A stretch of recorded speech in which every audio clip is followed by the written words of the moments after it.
top of the world, like nothing's ever gonna bring me down. This feeling got me flying high as a bird. I may never touch the ground. It may not be my birthday, but I just wanna celebrate. If you're looking for a beachfront stay that feels like secret hideaway but still has all the creature comforts, this spot in Calatagan might just be your next escape. Welcome to CaSoBe, or Calatagan South Beach. Inside this 15-hectare land sits the beachfront villas of Crusoe Cabins, the luxurious glamping experience of Cocoons, Aeropods, Cupola, and Aquaria Water Park. All designed to give guests a comfortable yet nature-connected experience. After a 3-hour drive from Manila, we were greeted by their friendly staff. Once checked-in is complete, they will drive you off to your accommodations. These cabins are legit, made from refurbished container vans, but you'd never guess from the inside. Here's a quick room tour of our premier garden view room.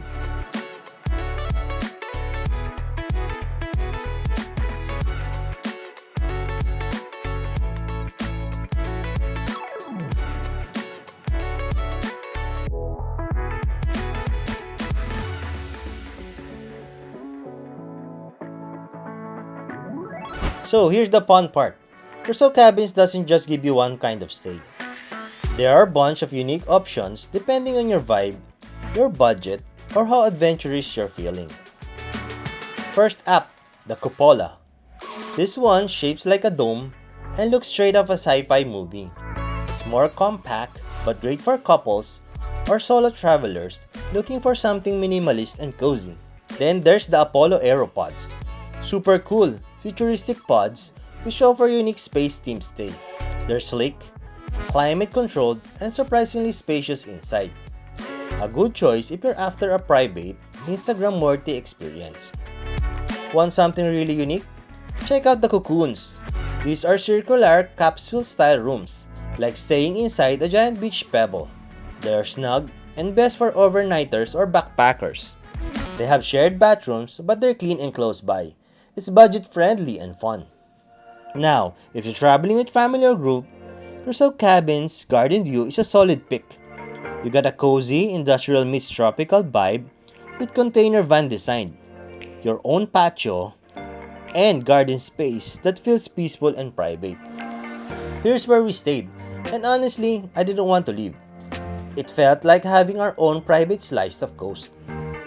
But hands down, the show stealer, the Crusoe Cabins Sea View. You stepped out and boom, beachfront. Literally a few steps from the sand. Perfect spot to sip coffee at sunrise or unwind with a drink at sunset. These cabins are one of the priciest, but so worth it for the view and vibe. Now, if you're staying at Crusoe Cabins, you cannot skip a day trip to Aquaria Water Park.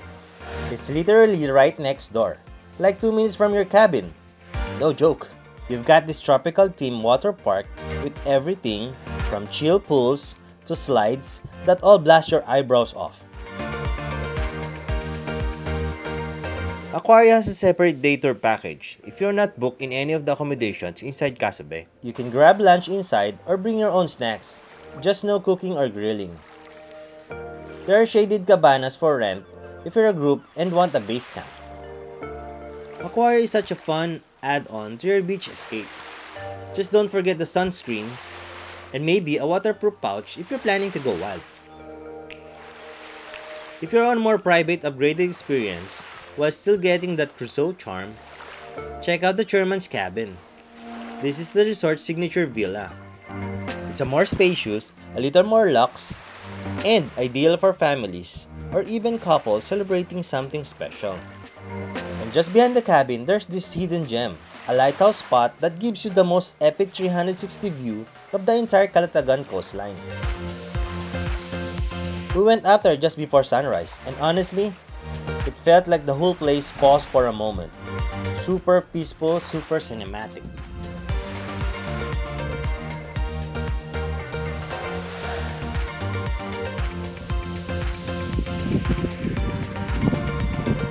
Here are the rates for each accommodations. Kindly note that prices vary based on dates and availability. Feel free to pause the video. One thing I love about this place, it's not overcrowded. The layout's spacious and there's a lot of open space to just breathe. Each cabin has a bike so you can cruise around. You can chill under a tree with a book or shoot some hoops at the basketball court. The beach here, chef's kiss. Not powdery white sand, but it's clean, calm, and swimmable. Perfect for families or low-key beach bums like me. Plus, you can book activities like kayaking, jet skiing, even snorkeling trips. We did the kayaking and I enjoyed it a lot. Just don't get the crystal kayak. It's good for Instagram photos, but not for your back. They have two main restaurants here. Captain Barbosa, which serves Western cuisine,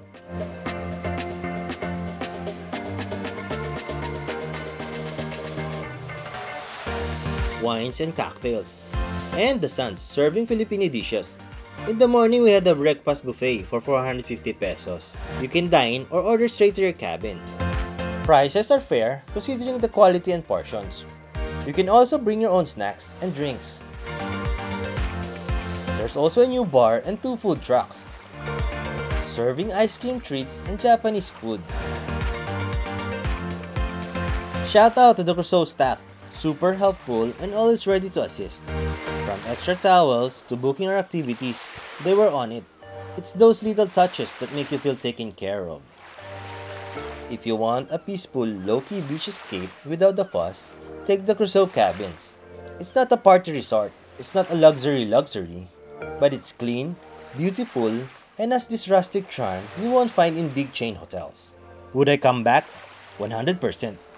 Especially with friends or family who just want to chill, reconnect, and unplug. Hope this gives you a feel of what Calatagan South Beach is like. If you've been here or have questions, hit me up in the comments. And if you like this vibe, don't forget to like, subscribe, and share the video. It helps a ton. As always, on to our next adventure. I'll see you around.